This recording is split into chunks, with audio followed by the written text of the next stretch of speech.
Welcome to Love and Tears, where everyday stories are told with all my heart. If you're looking for a quiet moment in the hustle and bustle of life, join us on this journey. And don't forget to like, share, and subscribe to the channel so you don't miss out on any of our heart-wrenching stories. My name is Margaret, and I live in a quiet town not far from Asheville, North Carolina.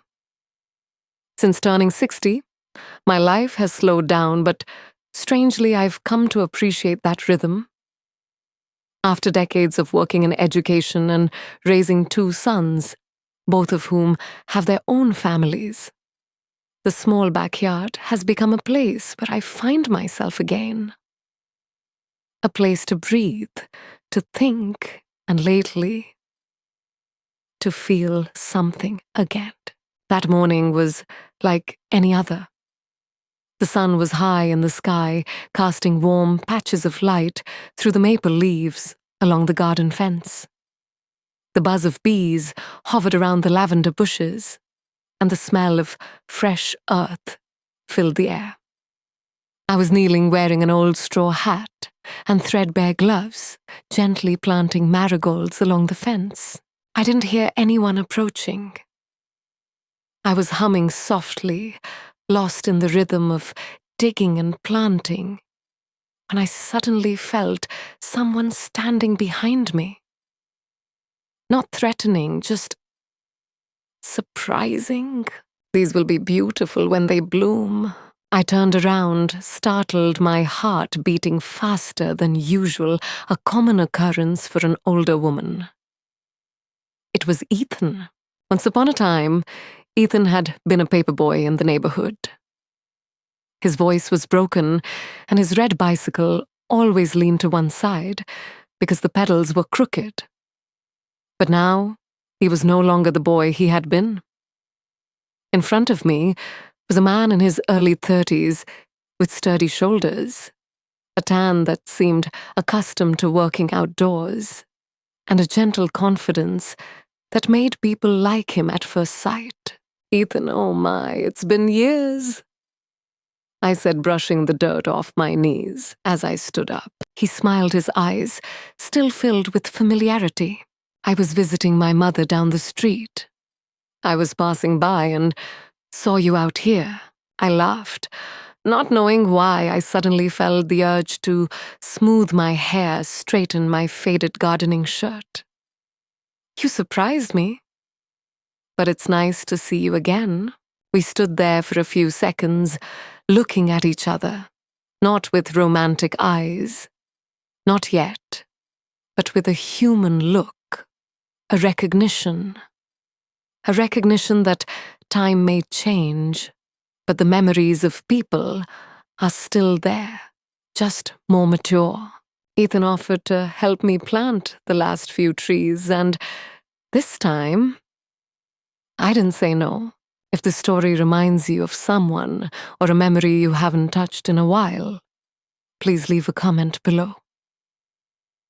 Ethan bent down, took a small shovel from his gardening bag, and knelt beside me.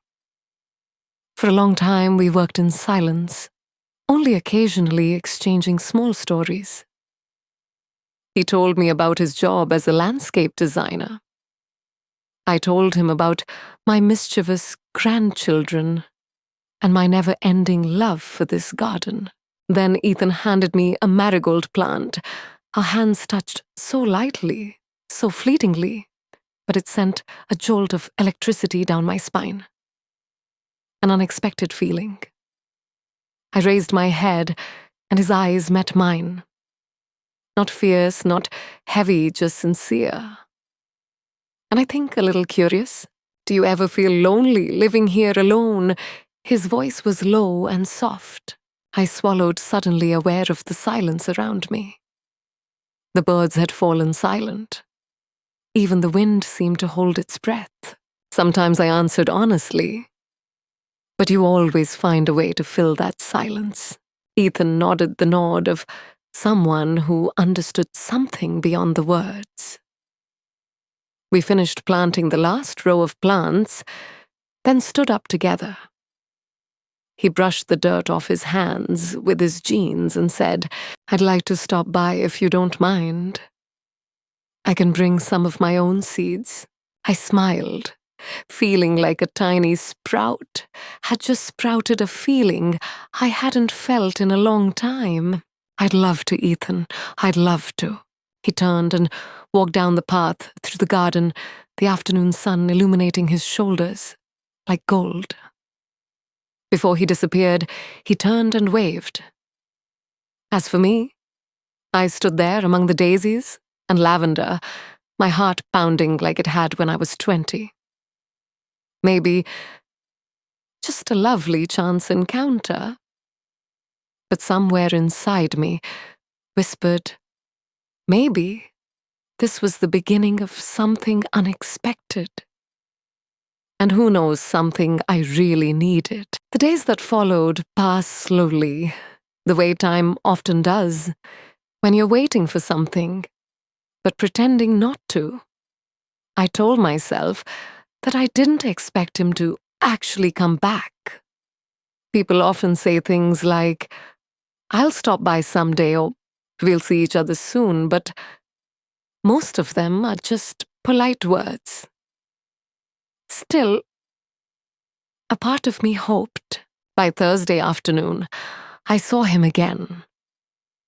I was pruning the rose bushes near the fence, still wearing the same gloves, and trying to pretend I hadn't been looking down that path just a few minutes ago. What do you think will happen next between Margaret and Ethan? Leave a comment to let us know how you feel, and if you've ever had a heart-pounding moment after years of peace. Don't hesitate to share. Love and Tears is always here to listen and accompany you. I heard footsteps steady slow, and turned just in time to see Ethan pushing open the wooden gate, with his elbows, his arms full of a tray of small seedlings, bringing the promised seeds. He grinned, his eyes sparkling. A warm feeling spread through my chest, the kind that makes you stand up a little straighter. "You always bring plants, huh?" I teased. "Occupational disease," he replied, placing the tray on a small table near the back porch. "Old-fashioned tomatoes." "I bet you'll have room for them." We were together for the next hour, talking about soil sunlight and the stubborn squirrels who destroyed everything. But then the conversation took a different turn. Ethan told me about an old lover woman who couldn't understand his love for quiet, still things.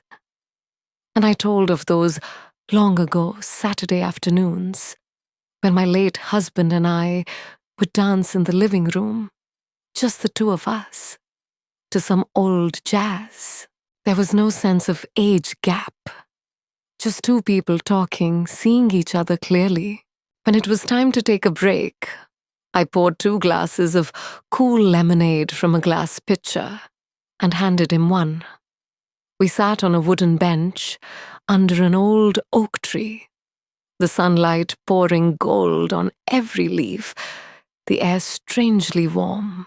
He sat next to me, but what made me feel close was not the distance, but the look of someone who really listened to every word I said. After a moment of silence, Ethan spoke, his voice low and soft. "When I was little, I always thought you were the most charming woman in the neighborhood. You had a peace that made everything around me feel lighter.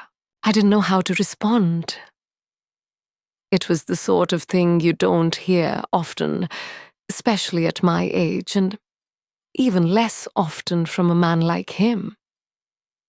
I looked down at my hands, the fine wrinkles around my knuckles, the dirt that hadn't been washed away.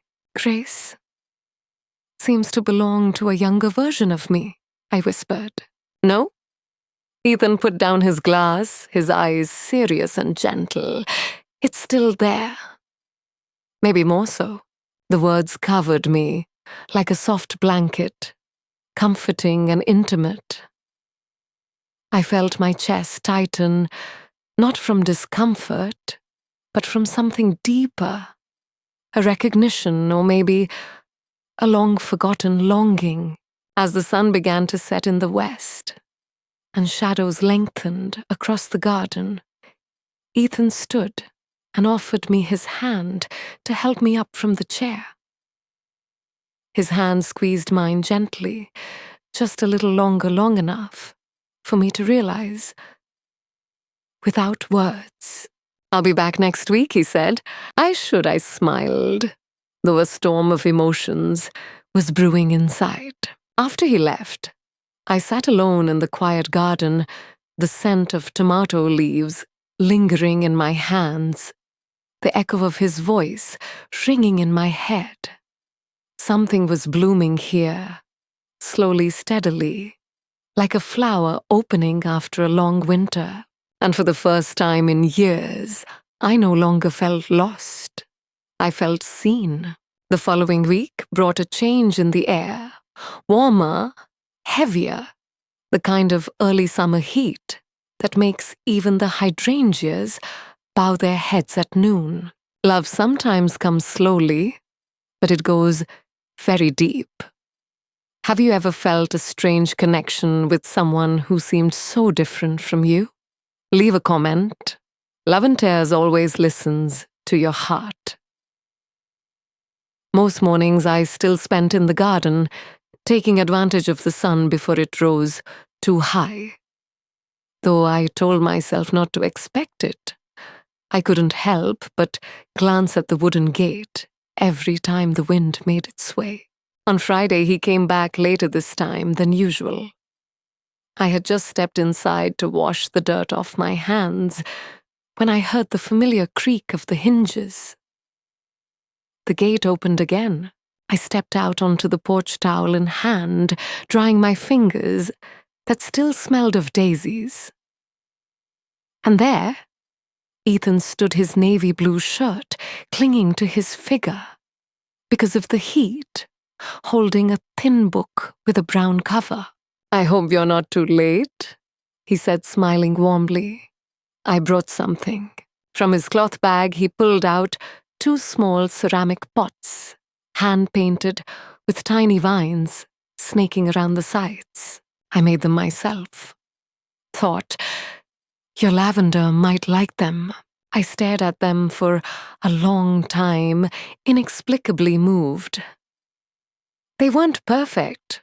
One had a tiny chip on the edge, but they were beautiful. Beautiful in the way that only someone who really cared could create. "These are wonderful," I said, touching the smooth glaze with my finger. "It's been a long time since anyone has done something like this for you." This time we planted the plants in silence. Not because we had run out of things to say, but because there was no need to talk. It was a comfortable silence, the kind that only exists between people who have begun to understand each other, when words are no longer required. When I was done, I invited him inside. Not exactly on purpose, but the afternoon light streaming through the windows cast a strangely soft glow, making the kitchen seem more welcoming than ever. We walked into the house. The air in the kitchen was cooler than outside. I poured 2 glasses of iced tea, then sat across from Ethan at the old wooden table, the surface of which was covered with scratches from the old family dinners. He looked around the room. His eyes stopped at the old photo on the fireplace, me and my husband, our smiles still intact in the faded frame. "Do you miss him?" Ethan's voice was as light as a breeze. I looked at the photo, my heart softened.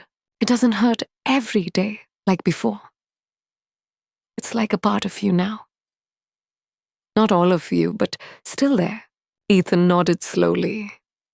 The silence that followed didn't make me feel empty. On the contrary, it was full. I think if he saw you now, he would be proud for the life you built for yourself.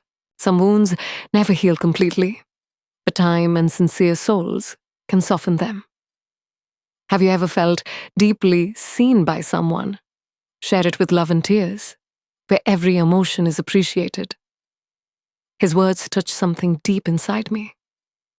I felt a lump in my throat, but no tears fell. Instead, I reached across the table and gently placed my hand on his. It was an instinctive, unplanned action.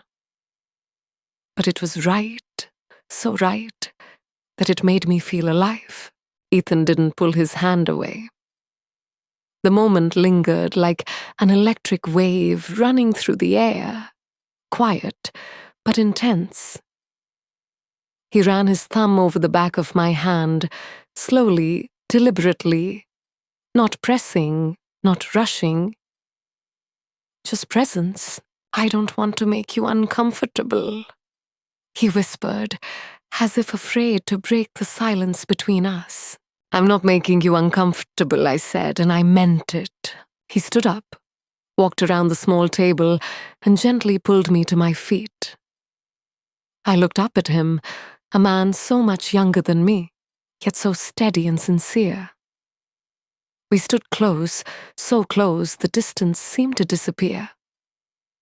I could feel his warm breath, his steady heartbeat through the thin shirt. Ethan leaned down, stopping just before our lips touched, as if to make sure, as if to ask through silence. And when our lips touched, it wasn't like in the movies, not fast, not passionate, but slow searching, as if we were both afraid that this moment was just a figment of our imagination. When we separated, we didn't say anything. He looked at me for a long time, then gently placed his forehead against mine. That tenderness made me feel not old, only a woman cherished and understood. We didn't go any further that night. He stayed for another hour. We talked, laughed, and then danced slowly in the kitchen as a love song came on the radio. It was awkward, simple, and it made me feel decades younger. When he left, Ethan kissed me lightly on the cheek and promised to come back soon. After the door closed, I stood alone in the quiet house. But this time, the silence wasn't empty. It was full of possibilities. The next week, moved in an unfamiliar rhythm, I found myself moving through each day with a gentle anticipation. I baked more. I put on lipstick if only to pull weeds. I caught myself smiling at myself in the mirror. Even as I aged, something in the mirror held the gaze. I thought I'd lost the gaze of a woman who knew she could be loved. Ethan returned on Sunday afternoon. No plants, no gloves, no bags of dirt. Just him in a button-down shirt and jeans. My eyes lit up as I opened the door. It was in that moment that I realized how natural things were becoming. What had started with mud and lavender had taken root in something deeper. I was going to cook for you today. He held up a small basket of groceries. You've treated me to tea and kindness. I thought it was time to return the favor. We cooked dinner together. I chopped vegetables. He seasoned the sauce, soft music playing in the background. We moved around each other in the kitchen as if we had always known each other.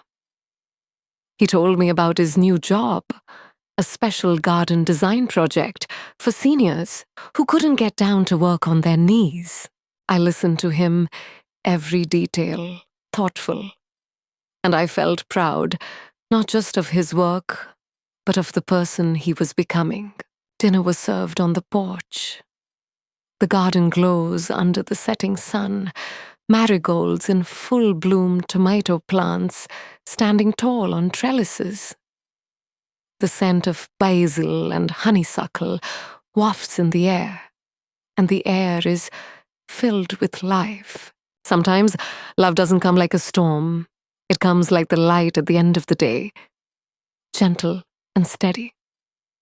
Have you ever felt your heart soften because someone really listened? Leave a comment. Love and Tears always wants to read your own stories. We didn't rush into conversation. We didn't try to fill every silence. And when dinner was over, Ethan leaned back, his gaze fixed on the garden, as if it were the most peaceful place in the world. I didn't think this would happen, he said. Whatever this is. Neither do I said, not taking my eyes off him. But I'm glad it did. Ethan turned to look at me for a long time, his face unguarded, hiding nothing. I know there's an age gap between us. I know what other people think, but none of that changes how I feel when I'm with you. You make me feel safe, honest, and seen. That word again, seen. This time it hit me harder, deeper. I thought that part of my life was over, I said, almost a confession. Love attraction, or simply being noticed. I had buried it all under safe habits, predictable choices. Until you walked into that garden, and everything changed.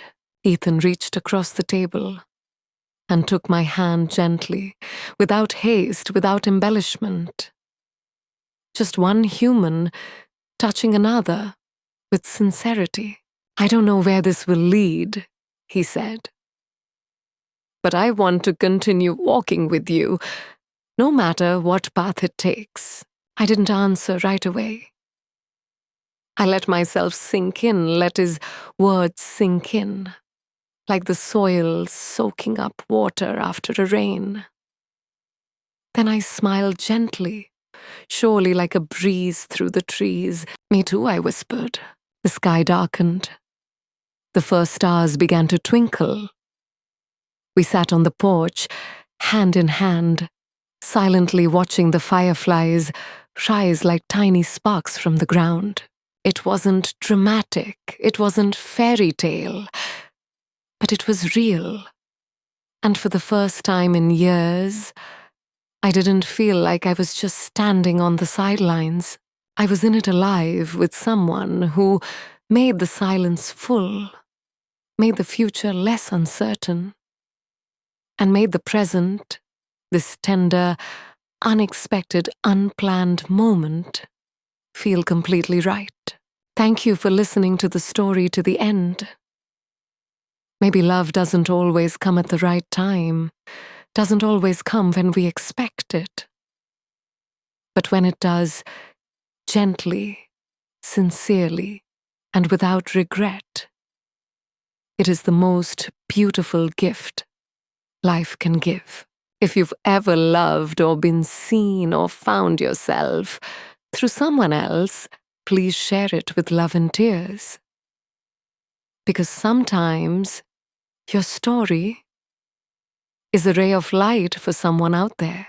Don't forget to subscribe to the channel, and turn on the notification bell to continue accompanying the soul-soothing stories at Love and Tears.